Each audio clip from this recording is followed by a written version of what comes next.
Hi, I'm Kyle Justice. And I'm Pat Roy. And we're the Creation Guys, and we are just north of Salem, Oregon, on a hazelnut farm, and we're gonna bring you something special about the sun. Or the lack of sun. The lack of sun? It's an eclipse, right? That's I mean, right. it's like the sun goes out. Yeah. The sun goes out? Yeah. For how long? Well, maybe it'll never come back. Oh no. Oh no. No, just kidding. It's the moon goes in front of this. Yeah. sun. You know, an eclipse is incredible because it really shows great design, that God designed the universe and our solar system to do these eclipses. It's pretty amazing. Well, yeah, it's amazing all the factors that have to come together. And Kyle, it screams out design and a designer, and that's what's really awesome about it. The other thing is we're going to see some cool things happening, right? I mean, Yeah. maybe some animals are going to act a little bit strange. Also, do you see stars during the eclipse? I mean, Wow. I've got so many questions I would love to know the answers to, and that's really what we're going to be doing, and we want you to come along, right? Yeah, we're gonna bring it to you today on the Creation Guys. Exactly.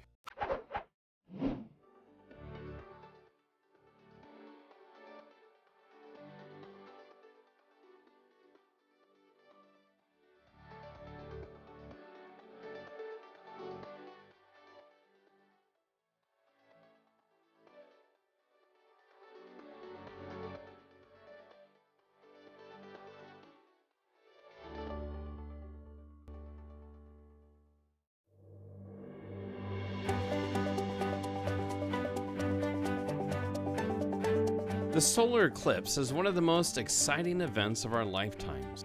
It shows the power of our Creator and the amazing design of our solar system. More than 20 million Americans waited with excitement in the Path of Totality, 1 million estimated to be in Oregon alone, and many people gathered in Riverfront Park in Salem the night before. Where did you come from to come watch the eclipse? All the way up from Vancouver, British Columbia. I'm from Bainbridge, Washington. I came up from Tucson. We came from the Central Valley in California, Bonnie Lake, Washington. Okay, and you've been here for 2 days. Yeah, we set up tents and everybody else slept in the tents while me and my friend slept in the car. Why do you think it's worth it? Because it's a once-in-a-lifetime opportunity and we get to see something that we're probably never going to be able to see in our lifetime. You've got good glasses? You're not going to burn your eyes out. I want to, but no. I watched the eclipse and now I'm blind. I'm only 14 and I have never seen it. Now, what about the stars? Do you think the stars are going to come out? Hopefully that's what we're looking for, as long as there isn't like any light pollution. I'm just gonna be looking at the sky and hope that everyone's looking at the sky and not on their phones. Yeah, that would be amazing for just a moment. The United States is not looking at their phone. Yeah, for one moment. Hopefully me and my mom gain some superpowers, so that's what you think maybe superpowers? Now, what kind of superpower are you actually hoping for? It chooses it for you, you know. There that's you what it's go. all about. Well, great. You know, the moon is blocking the sun tomorrow, and I actually have the superpower of actually being able to block things myself. Oh yeah, what's that? Well, right here, buddy. It's blocked. Now, what do you think the animals are going to do tomorrow? You're going to feel like it's night or it's morning, so it's going to be like a little kind of weird. I think they're not gonna freak out because they're not used to seeing stuff like that, because this is a once-in-a-lifetime event. So you think it has a spiritual connection then? Definitely, I know it does. It's like this is the first time it's happened on the U.S. for almost a century, and I think there's a awakening happening. Okay, any questions, anything that you would like to answer?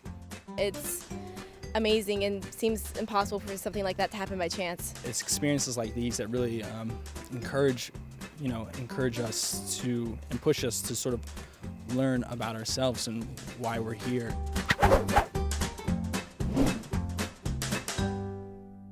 All right, Pat. Good morning, Kyle. The sun has just come up. Yeah, let's It's see. looking beautiful. It's going to put on a show today, isn't it? Yeah. The Lord is going to use that to show us His glory today. Amen. It's going to be an awesome thing. It's hard to believe. I was looking for the moon last night in the sky. I know, I was too. I couldn't find it. And I couldn't either. And Noah says, Dad, it's just going to follow it. It's like, That's true. oh, yeah. So this is going to be an amazing day. It is. I'm looking forward to it. Yeah. So it's time to wake up our family and friends. It's going to be a big day on the farm, and we know this is our chance to teach them about the amazing facts behind the eclipse. Of course, the only problem is We don't really know the amazing facts behind the eclipse, so we turn to an expert. Dr. Danny Faulkner is a PhD astronomer with answers in Genesis, and we asked him to join us via Skype. Well, Dr. Faulkner, thank you for joining us to talk about the eclipse. This is quite an event. Yes, it was pretty exciting for me too, even though I've been to an eclipse before. Are they common to find? Not terribly. There's one generally about every year and a half somewhere in the world, but usually it's in Siberia, Antarctica, the Indian Ocean, kind of hard to get to places. I went to one in Manitoba, Canada back in 1979. It was in February, which would mean it was very cold. The snow was pretty deep, and it was the most incredible 2 minutes and 46 seconds I ever spent. I think people get it that the sky gets dark during an eclipse, and they may think, well, big deal, it does that on a really dark, cloudy day. But that's just the beginning of it. I mean, it's remarkable. When it's sunny, the shadows disappear in a matter of seconds, and it gradually gets darker, but then the bottom falls out. No picture does it justice because the eye and the camera respond so very differently. The camera is a linear responder, so if you double the light, you double the response. But with the eye, it's logarithmic, so if you double the amount of light, you maybe get 15-20% more response. And this gives you a very large dynamic range with your eyes. It compresses huge differences. And so consequently, you can see the inner and outer portions of the corona simultaneously, which the camera can't begin to do. That's the reason why no photograph does it justice. You have to experience one to understand why they're so wonderful. I had read before that people had seen multiple total solar eclipses say they're all different. And I said, yeah, okay, that's true. Well, now I get it. They really are very different. And now it has me chomping at the bit for the next one, and words don't do justice to it. So Dr. Faulkner said that you really have to experience an eclipse to understand it. And I'm getting more and more excited about the fact that we're actually going to see one. But what really happens during an eclipse? How does the smaller moon cover up the giant sun? Back at the farm, our daughters Summer, Esther, and even our little Elizabeth wanted to get into the act and explain. To demonstrate how the eclipse works today. This is the sun. And this is the moon. And I'm the Earth. Actually the Earth's the camera, so we don't need you. Oh, bummer. As you can see, the sun is much bigger than the moon. So how can the moon cover the sun? Well, the moon's about 400 times smaller in diameter than the sun. But the sun is 400 times further away. So the moon passes over, blocking the entire sun. So the sizes and the distances of the sun and the moon have to be exact for an eclipse to work. Just the odds of everything that need to come together for that eclipse to take place. Can you explain all of the amazing things that we don't even think about very often that had to come together for that eclipse to take place? Well, the moon is 400 times smaller, but it's also 400 times closer, so they exactly compensate. The sun and the moon extend a half a degree in the sky, so during a total solar eclipse, the moon barely covers the sun up. And that produces extremely spectacular total solar eclipses. If the moon were a little farther away or a little smaller, there wouldn't be any total solar eclipses. If the moon were appreciably larger or closer to us, it would be grossly over total. Those prominences and things in the inner corona we wouldn't see very well at all. The eclipses would be much more common than they are. Also, the moon's orbit is unusual. It doesn't orbit in the equator of the Earth, in the equatorial plane. It orbits within 5 degrees of the Earth's plane around the sun. And that means there are only 2 times a year what we call eclipse seasons, about 6 months apart, where an eclipse can take place. These last about a month, about 6 months apart. And so somewhere in the world, at least twice a year, there's one solar and one lunar eclipse. Huge range of real estate could see a partial eclipse, but only a narrow band could see a total.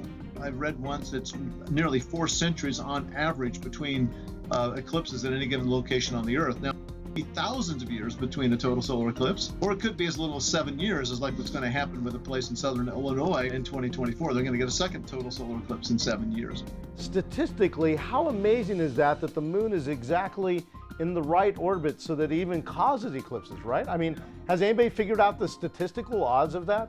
Well, the thing is, the moon's orbit would have to cross the Earth's orbit around the sun in 2 places anyway. If it were really highly inclined to that, then the length of time that you would get eclipses would be rather short, and so eclipses would be even rarer than they are now.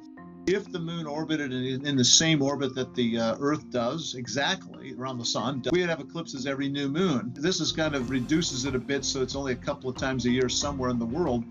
Eclipses happen total eclipses happen all the time. We would probably be kind of immune to it. It's like sunrise and sunset. You can see sunrise and sunset on so many evenings. How many people ever bother to do it? But you know, if sunset only occurred, say, once 1,000 years, people would spend a lot of money to go to the place where you could see it, wouldn't they? But we take it for granted.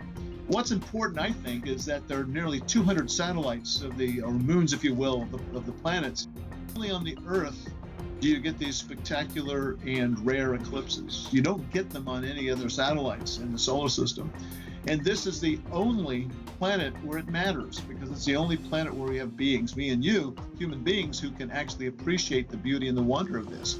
So I view this as being a tremendous design aspect of the world around us.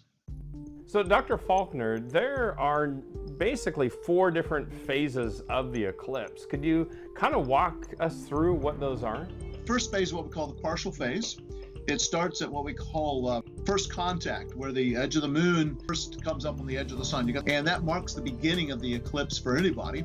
Now, as the eclipse progresses, that portion of the moon moving across the sun gets larger and larger and larger. And if you're in the path of totality, you reach a point of what's called second contact. That's where the shadow is completely in front of the sun, blocking it out.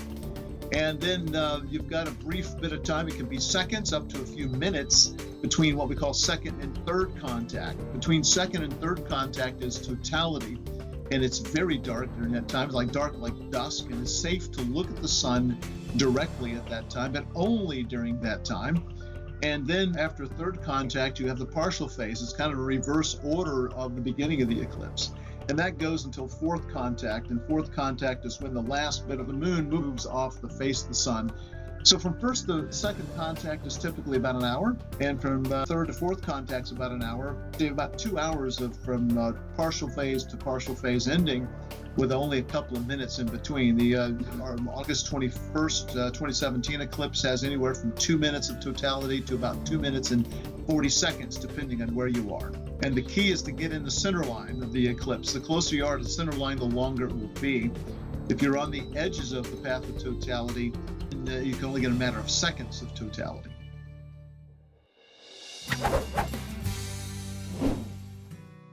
So Dr. Faulkner's explained the 4 phases of the eclipse, and they all sound amazing. And once things start happening, it's all going to go pretty fast.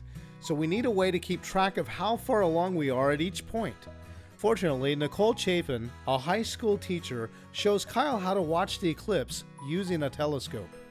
Now the sun is this ball of gas and hotness. I mean, it's crazy up there. But you don't want to look directly at it. I think most of you know that. Just to kind of show this and demonstrate, Nicole is here and she's going to show us the power of the sun, and especially why not to look into the sun, even more importantly, not through a telescope. First thing, I need to take the cap off the front. Have this on here to keep accidental injury from occurring. Yeah, you're not going to see much with that cap on. And then the other problem is actually finding the sun. It's a little difficult because you can't look into the finder scope. So I'm just projecting a dot here. So we can see through the main telescope, there's the sun. Yeah. Gotta get it in the screen. Okay. Wow, that's bright. The first thing is that you never, ever look into the sun. Right. Through the telescope, because if this was your eye and you tried to do that. Oh my gosh, look at that. Oh my word. That you might just do this to your eye. That really happened quick. We can actually see some sunspots on the sun already. That's a sunspot, that's a sunspot. All those are sunspots. How are we seeing such a great image of the sunspots? This is an 8-inch reflector telescope, and it's pretty powerful. So when the moon starts to come across, you'll kind of see this type of shadow, and then it'll fill it totally. Yeah, and now I'm not sure exactly what's going to happen at totality. Yeah. I doubt if I'll be able to see anything on my telescope during totality. Nicole, thank you so much. It was great. And remember, don't put your eyes to a telescope because you'll burn them out. In fact, your head will start on fire and stuff. Well, I don't know about that, but you'll definitely burn your retina. Yeah, so watch out. So Kyle, that segment with Nicole freaked me out. She put the paper in front of it and it burst into fire. I don't want that to happen to my eyes. And it was like, poof, it just happened so quick. I know, but I see you've got the solution right. I do. Okay. I have a welding mask, and you know, the arc is almost close to the light of the sun. So this should work. And wait a minute. I can't see a thing. Kyle, use your feelings. Yeah, you know, I think this is like old school, Kyle. Watch this. What? Watch what I've got Huh? right here. Look at this. Check these babies out. Oh, no way. It's like we're going to the theater right now. Look at this. No way, 3D glasses. Oh, yeah. You sure they're gonna... Look at that. That works out really well. You can see the sun really clearly. That's a lot better than this thing, and I actually see the sun a lot better with these. I literally do not know where the moon is right now. Is it below the horizon and it's going to come up, or is it that we're just not seeing it right now? You know, I later realized it's because the sun is so bright that even though the moon is right next to it, it's drowned out by the sun's brightness. But that makes me realize I have so many other questions about the path of the moon. We've got the sun traveling east to west, and yet this eclipse was traveling the opposite direction. What controls that? Eclipse paths are always west to east, and that's because objects in the solar system rotate east to west. That is counterclockwise as viewed from the north pole of the Earth. And the Earth rotates once a day, which is pretty quick as it turns out. So as we rotate east to east, and that causes things to seem to move east to west across the sky. We leave them behind, as it were. So the sun appears to move east to west across the sky. The moon appears to move east to west. The planets, the stars, everything goes east to west. That's because we're moving west to east. Now, the moon is moving west to east, but it takes a month to orbit the Earth, not 24 hours. And so in the course of the day, the moon appears to go east to west. But if you watch it night after night, go out at the same time each evening and watch the moon, you will see that each night it's progressively further east. It moves about 13 degrees per day in the eastward direction. The speed of the moon, as it turns out, is over 2,000 miles per hour. The maximum speed that the Earth rotates is about 1,000 miles per hour. The Earth is 25,000 miles in circumference. Divided by 24 hours, you get a little over 1,000 miles per hour. That's only on the equator. As you go farther away from the equator, like around where I live, we're only moving about 800 miles per hour. The moon is moving west to east. We're moving west to east. You have to take the difference in those two speeds. And so the speed of the moon's shadow can be as little over 1,000 miles per hour. But at higher latitudes, it can be more than that. Plus, then it gets very complicated. You got the spherical Earth here, and the moon's shadow is coming across like this. And as it comes across, when it starts at sunrise, it's hitting the surface of the Earth at an angle that's going this way, but the shadow is going to move very quickly across the surface of the Earth going that direction. So at sunrise and sunset, the speed of the moon's shadow is really rocketing along many thousands of miles per hour, and so the totality is very brief at sunrise and sunset. And then as you get more towards the middle of the eclipse, the shadows now is moving parallel to the surface of the Earth rather than perpendicular as it is over here. That's why maximum duration is usually somewhere near the middle of the eclipse path. It was in southern Illinois, I believe, for this eclipse because that was occurring around local noon. You were just doing showing us all the mathematics that are involved in this. Dr. Faulkner, we're able to predict eclipses way out before they happen. Why does that happen in our universe, in our solar system? Why can we predict things like that? Well, because there's a very regular pattern in nature. God's ordained that the world works by consistent patterns. The modern theory we used to do eclipses was the mathematical formulation was worked out by a guy named Bessel almost 200 years ago. And we've not changed the method really since then. First person to do that, to actually calculate eclipse path, was Edmund Halley, a good friend of Isaac Newton. He was the famous comet's named after. It's not Halley, by the way, it's Halley. And Edmund Halley, I think in 1715, actually predicted the path of an eclipse. And he got it right within 20 miles and the time within 4 minutes. And no one had ever done that before. And that was 100 years before Bessel. Bessel then improved upon what Halley did and again gave us the mathematical approach we do. I mean, you can do it a number of ways, but his is the most elegant, simple approach. So you go on, the NASA website looking at these predictions. They've got a canon of 5,000 years of eclipses going back, I think, to 2000 BC to 3000 AD. And you can look these things up. The thing you have to throw in there is the slowing down of the Earth's rotation. The Earth's rotation rate is slowing by 16/10,000ths of a second per century. It's due to a tidal interaction between the Earth and the Moon. The Moon is spiraling away from the Earth about 4 centimeters per year. That's the current rate. And we have a pretty good understanding of how that's happening from measurements of both the slowing down of the Earth and the increasing distance between the Earth and the Moon. It's incredible to be in this time period when we can actually measure those things. And so when they calculate the past positions, they've corrected for that.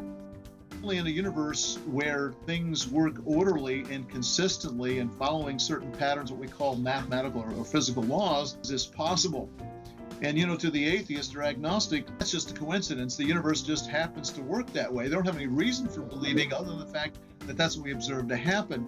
But in a Christian worldview, we expect that regularity, and that was something that allowed modern science to develop in the 17th century. It's no accident that science was invented, if I may dare say, Protestant Northern Europe in the 17th century, because the worldview allowed for that sort of thing, whereas previously it did not allow for that.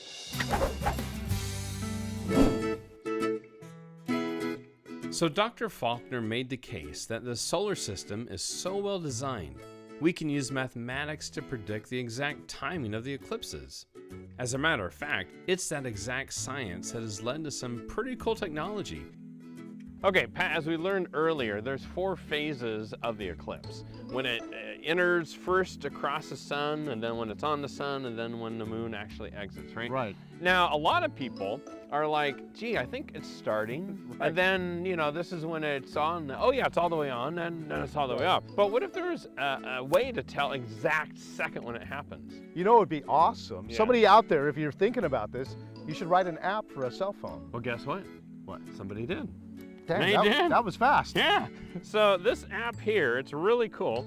It's going to tell us our local time, and we put in our location, and now it says the first contact point is at 9:05, and then when it starts to fully go over the sun, it's at 10:17 and 32 seconds. And then when it leaves the sun, 1 minute and 40 seconds later, and then when the C4 is, when it finally leaves. Totality duration, 1 minute and 38 seconds. Wow, that is so cool. That's amazing. So now, does it also tell you if you're right in the center? Because, I mean, you want to be right in the dead center, right? So you can get... Well, if you put in your location, there actually is a part on here that gives you a section of totality zone, and then where the exact center is. It shows you the very center of it, and then we're just off to the north of that. And we're gonna follow this. As the eclipse happens, we will know the exact second things are taking place. Speaking of that, only moments later, the excitement begins. C1 has started. See right there? There's a little tiny bite out of the sun. Now that things have begun, Pat and his daughter Summer have come up with a great idea. Okay, so Summer, I think what we need to do is we need to take the recorder you've got there, the audio recorder, and what if we go set it up out there? And that way we can hear how the sound changes, because I'm thinking that the birds are chirping right now, and I think what's going to happen, don't you think, is once the eclipse starts, they're probably going to quiet down, right? Yeah, probably. So I think it'd be really cool if we did an experiment to see how the sound changes. So why don't you go ahead and hit start, and we'll just lay it down face up here if we can. And we'll come and pick it up in about an hour and a half and see what it does. Should be a lot of fun. All right, let's go. We did it. I wondered if we had noticed a significant change in how things sounded during the eclipse. And now that the moon has actually begun its journey in front of the sun, it made me wonder, what other things were we about to experience? You'll notice it'll getting darker when the sun's about 30% covered. If the sky's clear, and yet shadows will remain distinct, and then as the last minute or two, it gets darker and darker, and then the bottom falls out. Those shadows just disappear. The sky gets dark. Brighter stars will come out. You'll see a sunset 360 degrees around you. You'll see the prominences perhaps on the edge of the sun. These are blood red loops that stick out into the black space around it. Then the corona, it goes out several diameters. It's got streamers running through it. Wow, that's neat. Now what about Bailey's beads? Something that happens just an instant or two as totality is beginning or after it's ending. It looks like a string of pearls, like little beads sitting there. Those are little crater walls on the edge of the moon. It's allowing the light to come through the very last or very beginning, just before and after totality. Another thing to watch for is the diamond ring effect. That's one last little blast of light coming around, or the first little bit. Prominences and the corona, what are those things? The corona is the outer atmosphere of the sun. It's very hot, probably 1 million million degrees or more, and it glows this pearly white, and you can see streamers of magnetic field lines running through it. Prominences are these loops, hydrogen gas primarily, and they are spiraling along the field lines to radiate energy the entire time, giving off light. Do appear a blood red color to the naked eye, and those usually are pretty prominent around the edges.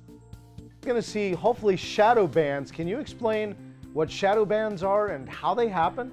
You put a white sheet or other something light colored down on the ground or on a fence or something, and as the eclipse is coming towards totality, as totality ends, you can see these little faint bands moving across the ground. They're really hard to photograph. And what causes the shadow bands? It's believed when the edge of the moon comes across the edge of the sun, the first little bit afterwards, it's causing an interference effect, the physics of light as it moves across, and that's really tricky. I think for a long time it really wasn't well understood, but I think a few years ago somebody actually put forth a plausible argument, but it has to do with the wave nature of light, and it's some interesting physics going on there. Dr. Faulkner really piqued our interest with these shadow bands, and so we wanted to see if we could capture them on camera. Okay, Pat, I heard what Dr. Faulkner said about the shadow bands, and I have a good solution for us. I went out and I bought a set of white king-size sheets. Nice. But I'm not going to be able to do this by myself. Right, well, why don't we have our kids? They can spread it out. Yeah. And then we can watch to see if the shadow bands appear. All right, guys, here you go. Okay, so look, the sun's going to be coming down, and hopefully we'll see those shadow bands happening out here. It'll be really cool. No, I heard they look like little snakes. So. That's what I've heard too, little snakes. So what's that mean? I guess we're going to find out, right? Yeah. So Kyle, last night, remember when we were out doing the interviews, I asked people what they thought was going to happen with the animals, and I want to know what's going to happen today. Well, the great thing is we're on a farm, and there's lots of animals. So. Right, the chickens behind us here. Yeah, from what I understand, they go to roost, and their living quarters is back behind there. So we're going to check that out later. Right, now they're going to have the shortest day of their life today, right?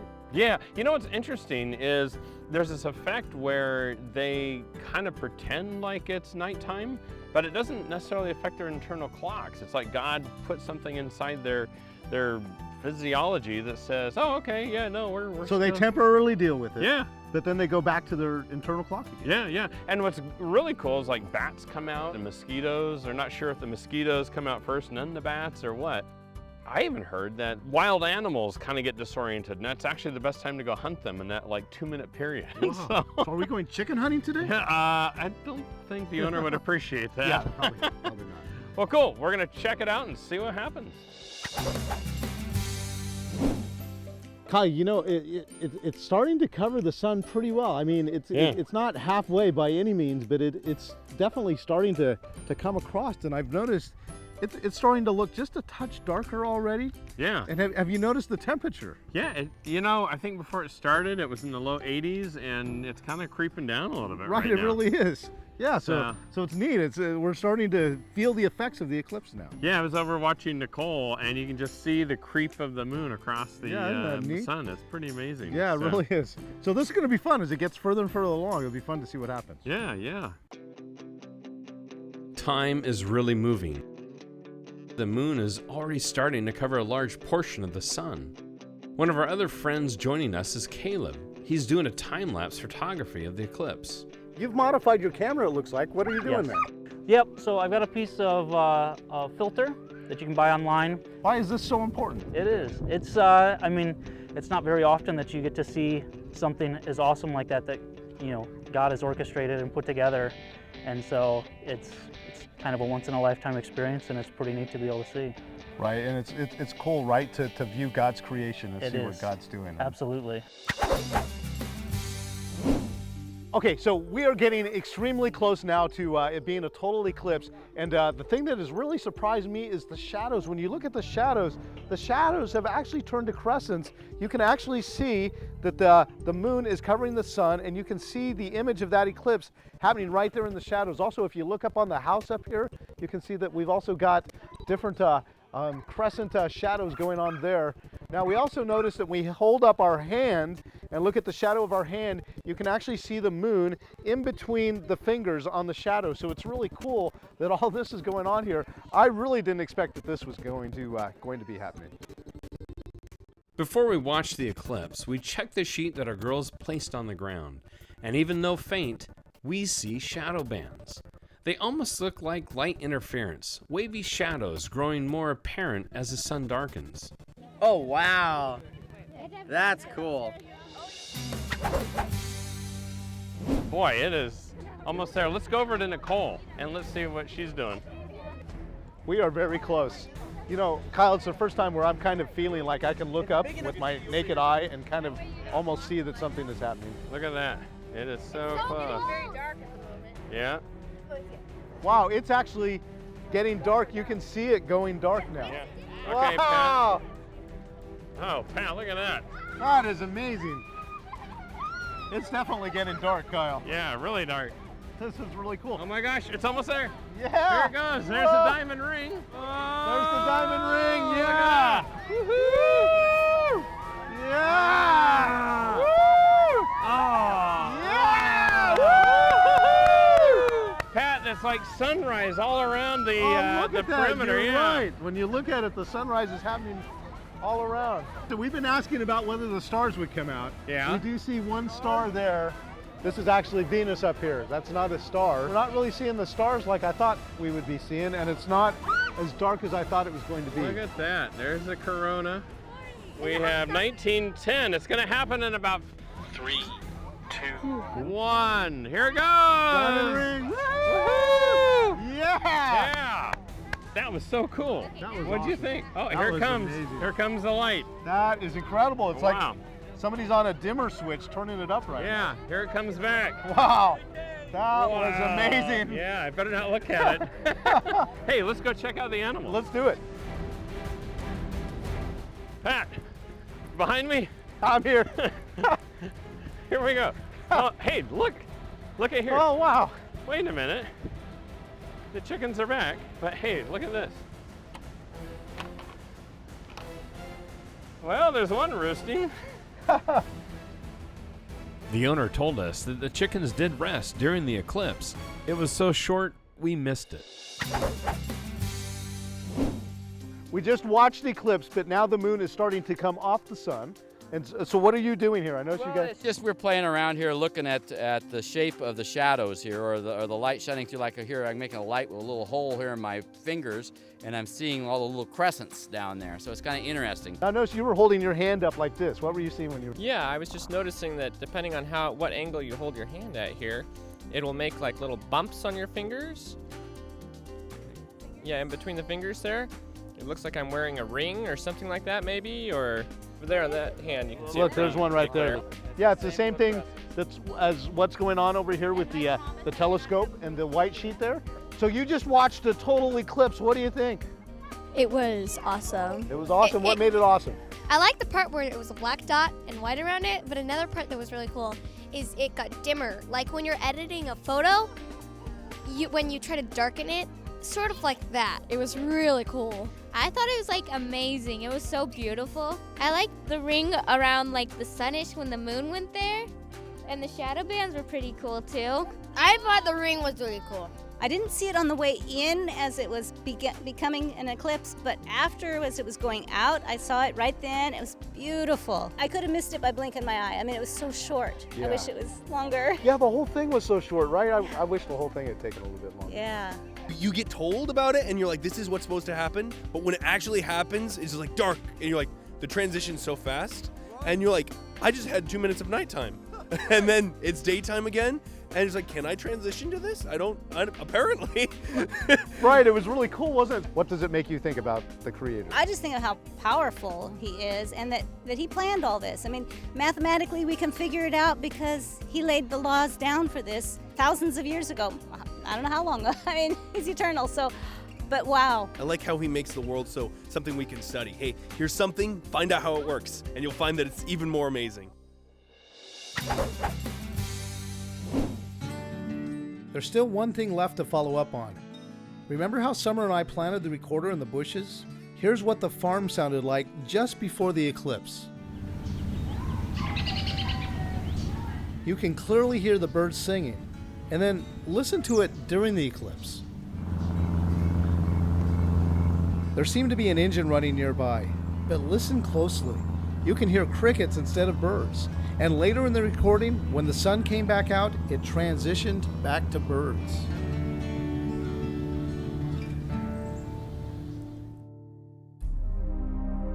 God's handiwork is amazing. We've just seen something that clearly leads us to praise the Creator for His power and majesty. And it reminds me of one last comment Dr. Faulkner shared with us. Total solar eclipse, I think, is the most stunning, remarkable, beautiful thing that anyone can ever experience. And to me, it just speaks of God's creative nature, His artistry. It's quite a canvas that He's painted. When people see this, if they don't fall down on their knees and just acknowledge the fact that we have this wonderful Creator who's the ultimate artist, the consummate artist, then there's something wrong with them, I do believe, because it is the best thing in all of creation, I think.